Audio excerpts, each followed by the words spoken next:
मजेशीर किस्सा आठवतो की मी नरसी नायगाव नांदेडच्या ठिकाणी एकदा गेले आणि पंचायत समितीला बिनविरोध निवडून आलेल्या महिलेचा सत्कार करायला महिला पाहिजे म्हणून मला बोलावलं.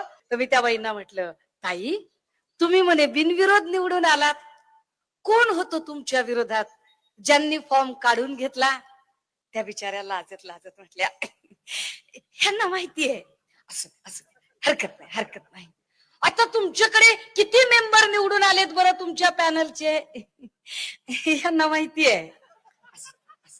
हरकत नाही. ताई तुमच्या भागात आशा वर्कर किती आहेत आणि अंगणवाडी सेविका किती आहेत? ह्यांना माहितीये. असू द्या ताई, हरकत नाही. ताई तुमच्या भागामध्ये एससीपीचं बजेट किती आहे? स्पेशल कंपोनंट प्लान, विशेष घटक योजना वगैरे यांना माहितीये. मला फार वैतागल्यासारखं झालं आणि मी त्यांना म्हटलं, अहो बाई सगळं जर तुमच्या ह्यांना माहिती आहे तर तुम्ही निवडणुकीला कशाला उभ्या राहिलात? त्याला लाजत म्हटल्या, ते सुद्धा ह्यांनाच माहिती आहे. काय करायचं.